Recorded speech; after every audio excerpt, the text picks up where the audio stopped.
So we now move on to study a new topic, which is the foreign exchange market and the international capital markets. So exchange rates are a central element of most international transactions. So what do we mean by exchange rates? These are nothing but prices of foreign currency, right? So you would have heard about what is the rupee dollar exchange rate, and in the news you might see that the rupee is appreciating or the dollar is depreciating and so on. And so you might be wondering what are those pieces of information about. So hopefully at the end of this lecture, things will become a bit more clearer. Now, why are these markets important? Well, essentially, you have got different countries which use different currencies. So you have India using rupees, the US uses dollars, Britain uses pound, the European countries, a large majority of them use euro, Japan uses yen, and so on, right? So you have got different countries using different currencies. And as a result of that, the increase in the globalization that we have seen in the last few decades has actually led to a large growth of this foreign exchange market, right? So what do we mean by globalization? So this means the increase in the trade between different countries that you see, and this is trade in different goods that is purchased. So for example, if you are importing a laptop made in, let's say, Korea, or a phone made in China, that would be an example of engaging in a cross-border trade in goods. If somebody in India is providing IT services to somebody located in, let's say, Germany, that would be an example of trade in services. And you can have also got trade in securities. So if you purchase, for instance, a bond issued by the American government, that would be an example of trade in securities, right? So because of globalization, there has been large increases in these sort of trades happening, right? And that has also resulted in growth of this foreign exchange market, because when you want to do transactions in another country, you would often need to get hold of currencies of those country, right? So just to give you some idea of the magnitude that we are talking about, in 1973, the daily volume of currency trading was between 10 to 20 billion dollars.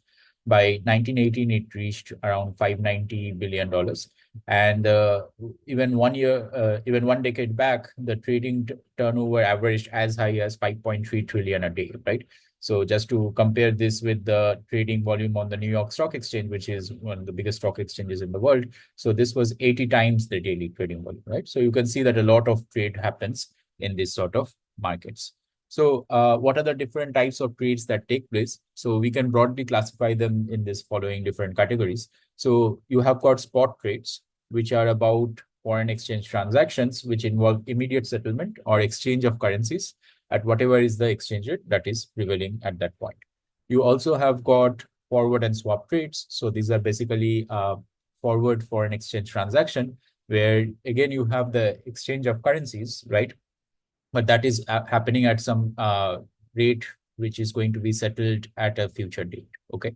And you also have some derivative trades, which again involve futures and options. So our focus in this week's lecture is going to be on this spot trade, and we'll come back to discussion of these other types of trades once we have understood a bit more about derivatives and risk management, which will be a topic that we are going to be taking up in future weeks, right? So let's think a bit more about how the spot exchange rates are determined. And basically, again, they are going to be essentially related to this international transactions, right?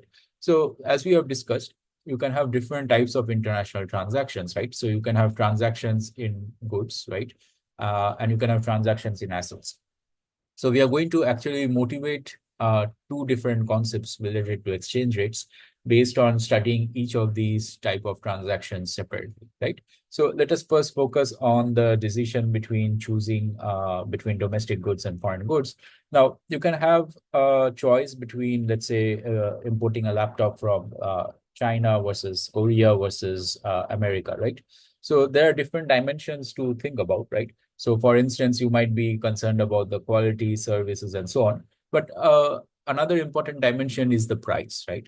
So now if we start thinking about what's the relative price of, let's say, a laptop which is made in Korea versus a laptop which is made in the United States, what are the dimensions that we need to think about, right? So clearly the relative price of these goods that we are going to be talking about is going to be related to the exchange rate, right? And another way of thinking about it is that suppose you have a choice between purchasing a domestic good versus purchasing a foreign good, which one should you go for? Again, we abstract away from issues of quality and focus on just the price dimension. And this helps us to motivate this concept of real exchange rate. Okay. So the relative price of the domestic good as compared to the price of the foreign good is what we are going to call real exchange rate. Again, the use of the word real is here in the same sense as we were when we were talking about real interest rate versus nominal interest rate, right? So this relative price is the real exchange rate, but this real exchange rate is not something directly observable, right? So whenever you hear information about this exchange rate being discussed in the news or in the newspaper, what people talk about are the nominal exchange rates, right? Which is not the relative price of the goods, but the relative price of the currencies of the two countries, right? So let us first understand what nominal exchange rates are, right? How we code them and what are the terminology associated with them. And then we will work our ways backwards to thinking about how to derive the real exchange rate based on the nominal exchange rate. So nominal exchange rates are between currencies, right? This is the relative price of currencies, and it can be reported in one of the two ways, right? So we can think of it as the price of the domestic currency in terms of the foreign currency. And if you are thinking, let's say, between United States and India, we can think of the rupee as the domestic currency from our perspective and the dollar as the foreign currency, right? So in defining it in this way, then the exchange rate can be thought of as what's the price of a rupee in terms of a dollar, right? So what it means is that if I want to purchase 1 rupee, how many dollars do I have to give up? And in early 2023, if we think of the exchange rate defined in this way, so the exchange rate was around 1/80, right? So often you'll see a second way of quoting exchange rates, which is the price of foreign currency in terms of the domestic currency, right? So this would mean, for instance, that if we want to purchase $1, how many rupees do we have to give up, right? So if we think about the exchange rate in this way, so in early 2023, then the exchange rate was around 80, right? So these are just two different ways of quoting. You have to be consistent, right? And in our discussion, we are going to actually be using the first definition, right? So why are we going to be using the first definition? You'll see that some of the terminology related to movements in exchange rate would make more sense if we use the first terminology. Again, conceptually, these two are the same things. It's just that the formulas use a certain convention, right? So you have to kind of make sure that whatever convention that you're using, you just have to actually stick to it. Okay, so how have the exchange rates been changing? So this is as per our first definition, what has been happening to the exchange rate over the last 30 years or so. So we can see that basically there have been different ups and downs, right? So for instance, in this period of 2006 to 8, the exchange rate actually went up. But overall, the picture seems to be that the exchange rate has been going down, right? So this is how, if we use the first way of defining the exchange rate, which is what we have. And you might often see this second way of defining the exchange rate as well. So this is just the reciprocal of the first way. And based on this, you will see that, again, the exchange rate has been going up, right? So that's why I'm saying that you have to be careful in terms of which convention you are using. But whatever convention that you're using, you just have to stick to it, right? So here we are going to be using this convention where we are thinking of what's the amount of dollars that was required to purchase 1 rupee. Okay. Now, we are going to actually then think of like this nominal exchange rate as the price of domestic currency in terms of foreign currency. And we are going to denote it by E. And we can see that the exchange rates have a lot of fluctuation, right? So if you notice this kind of things, you can see that there are a lot of changes happening month by month, actually, right? So this is actually monthly time series data. And so how are these things change? So it's not that, governments decide on their own that this is the exchange rate that we are going to have and they sign an agreement, right? So these exchange rates that you see here, these are actually determined by trading that takes place in the foreign exchange markets, and they change every day, in fact, every minute of the day, right? So if you open the websites such as Yahoo Finance and so on, and if you look at exchange rate information, you will see that these are things that are changing. By the way, all these figures that we have drawn here, they are available from this website called Fred, which is a very good source of data related to economics and finance.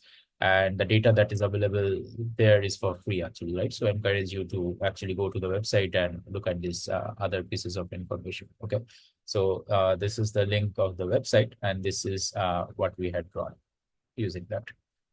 Okay, so you have got these changes happening, and one natural question to think about is like, why are there changes happening? Um, Also, one thing to keep in mind is that when we said that governments do not decide on their own what the exchange rate is, that is true. But it's also true that governments can participate in these foreign exchange markets to try and intervene about what the exchange rate values are, right? So they cannot often decide by whatever they want to have the exchange rate, but they can influence the exchange rate by trading in these foreign exchange markets, right? Okay, so the changes that we see in the previous figures, these changes are also called nominal appreciation or nominal depreciations, right? And you might often see the word just appreciation or depreciation being used in this context. So what do these phrases mean? So an appreciation of the domestic currency is an increase in the price of the domestic currency in terms of the foreign currency. So this basically means an increase in E based on the convention of exchange rate that we have defined, right? Depreciation is just the opposite. So a depreciation of the domestic currency is a decrease in the price of the domestic currency in terms of the foreign currency.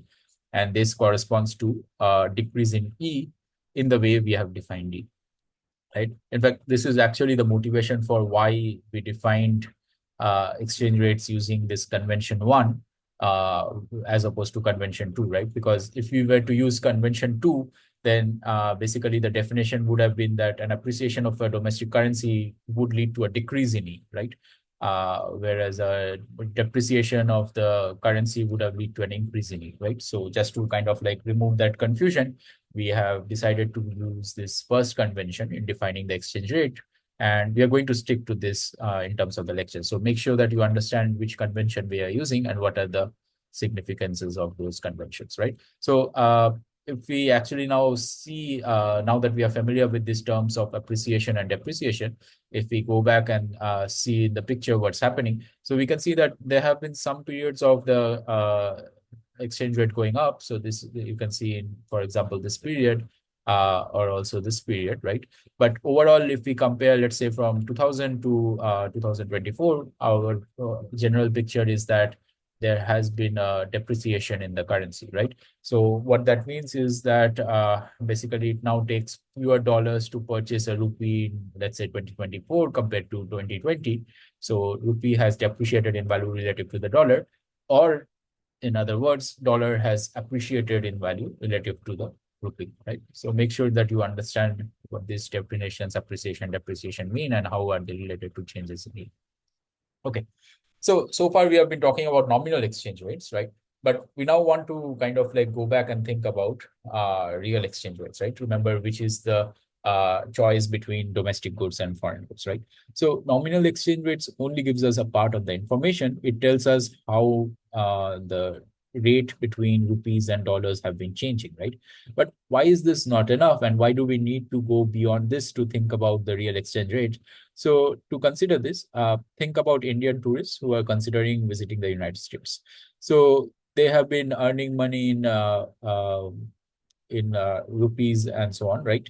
Now, when they want to go to the US and purchase different goods that they are considering, right? So they might be thinking, okay, does it make sense to go and buy goods there versus buying goods back in India, right? So here, at this point, it's not just enough to think about what's the exchange rate between rupees and dollars, but they also need to consider what's the price of that good in India versus the price of the good in the US, right?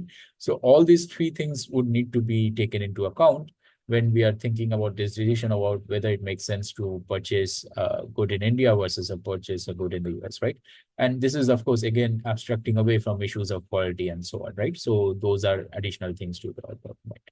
So now we are going to think about how do we go from this nominal exchange rate to this real exchange rate, so that we have taken into account that you have got this different cost of the goods in the different countries, right? So what's the real exchange rate? So the real exchange rate is the price of domestic goods in terms of foreign goods, and we are going to denote it by this epsilon term here, right? So again, compare this with the definition of the nominal exchange rate, which was the price of the domestic currency in terms of the foreign currency. The real exchange rate is the price of the domestic good in terms of the foreign good, right? Okay, so what's the relationship between the real exchange rate and the nominal exchange rate? In order to do this, we are going to actually go through a set of exercises to build up to the final relationship, right? So just to kind of make things conceptually a bit more simpler, imagine for now that India just produces only one good, Amul chocolate, and the United States only produces one good, Hershey's chocolate, right? So if we wanted to construct the real exchange rate between the price of the Indian goods and the price of the American goods, which is here the Amul chocolates and Hershey chocolates, the answer is going to be relatively straightforward, right? We just need to convert it to the same currency, and then we need to look at the relative price of the two goods, right? So if it's only one goods, it is as simple as that, right? So how would we do it? Well, suppose that we want to express both in terms of a dollar. So the first step would be to take the price of Amul chocolate in rupee and convert it into dollars. How do we do this? Well, the price of Amul chocolate is in terms of rupees. The nominal exchange rate tells us the rate between rupees and dollars, and we can easily do it, right? So using our previous numbers, suppose the price of Amul chocolate was 40 rupees and the exchange rate was 1 by 80. Then if you want to convert this price of Amul chocolate into dollars, then this would just be the price multiplied by the exchange rate, right? So you end up with 40 by 80 or $0.5, right? So now we have the price of Amul chocolate in dollars. We can look up what's the price of Hershey chocolate in dollars as well. So suppose it was $2. So then the price of Amul chocolate in terms of Hershey chocolate, which remember is something like what we are interested in doing, because our objective is to find out what's the price of the domestic good in terms of the foreign good. So this is the ratio that we should be looking at, and it's equal to 1 by 4, right? So what's the significance of this? This basically means that in order to purchase one Hershey chocolate, we have to give up 4 units of Amul chocolate, right?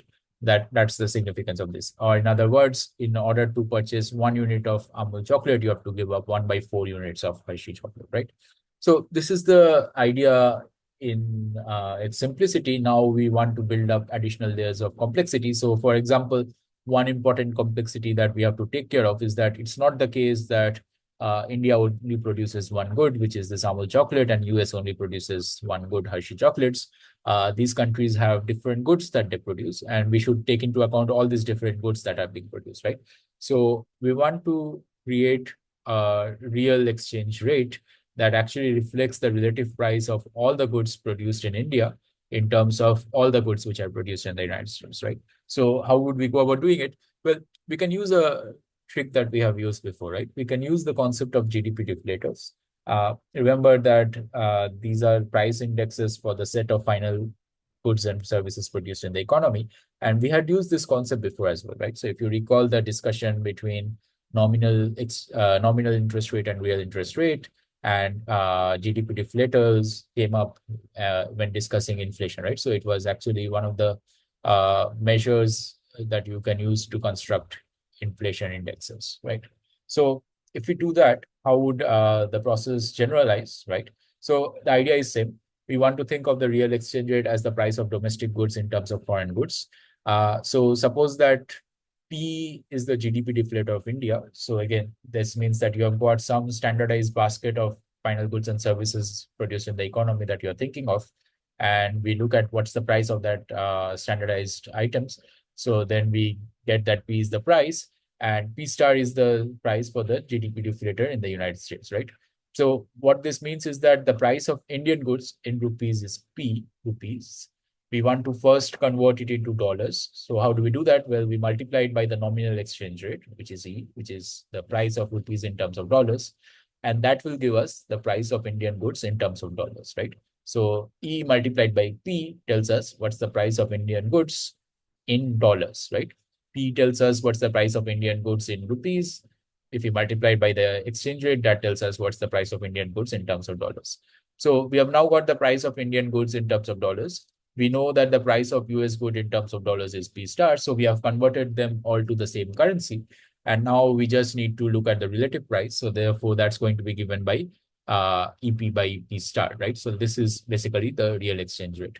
Again, what's the meaning of this EP by P star? So this says that in order to get 1 unit of Indian good, one has to give up EP by P star amount of American goods, right? So the real exchange rate that we were interested in finding, this is equal to E multiplied by P divided by P star, right? So there are several things to note. Note that the real exchange rate depends not just on the nominal exchange rate, which is this E, but it depends on the relative price level of the two countries, right? So for example, if in India, inflation has been higher compared to the US, that would mean that P is increasing more than the P star.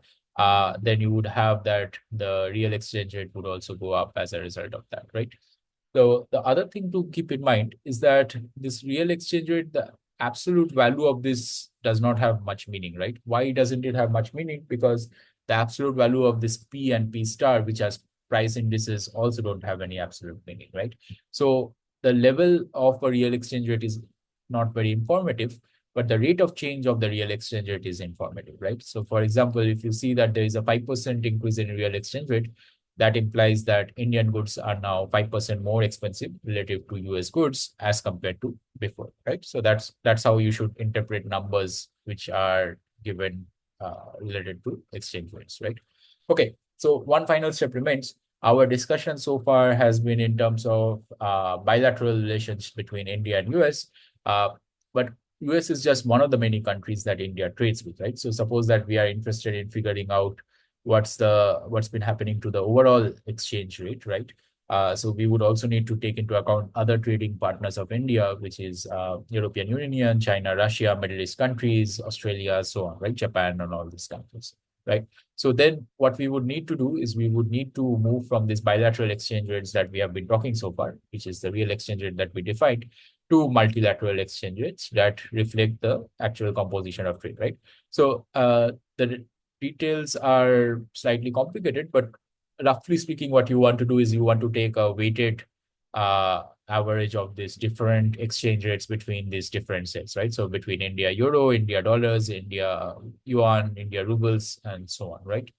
And if you do it, we'll see about what has been happening so far. So this is the picture, but before we get to the picture, just some bit more of terminology. So like the nominal exchange rates, real exchange rates also move over time, right? So we can see that this is how this multilateral real exchange rate has been changing over time. And we can see that this is also changing over time. And as before, we have some terms that are used in this context. So for example, we are going to say that an increase in the real exchange rate is called a real appreciation. And this corresponds to an increase in the relative price of domestic goods in terms of foreign goods, right? So how much does the purchasing domestic goods cost in comparison to how much does foreign goods cost, right? And similarly, a decrease in the real exchange rate is known as real depreciation. And this would basically correspond to a decrease in the relative price of domestic goods in terms of foreign goods, right? So we can see here that over time, there has been quite a lot of changes. But in the last basically few years, you can see that the volatility of changes has slightly reduced, right? Again, remember, there's no sense in thinking about, for instance, what does it mean that this was taking the value 0.0115, right? What we should be looking at is like, what is the percentage change, right? So has it been going up or down? Those have like much more meaning. And we can see that there have been periods where you have see real appreciation. So for example, in 2012 to 2014, this was basically corresponding to a period where India had high inflation, right? And then you have got other periods where probably the movement was driven more by changes in the nominal exchange rate, right? So for example, 2008 to 10 would probably be such a period, right? So you can actually go back and see that in 2008 to 10, there were like large movements happening in the exchange rates at that time as well, right? So you can see that at different points, you have got different changes that are causing this exchange rates to move. And of course, this is with regard to multilateral exchange rate. This is not just based on the US dollars, but is based on the exchange rate of the rupee with other trading partners as well, right? So this is a weighted average of movements with respect to euro and these other things that you see here, right?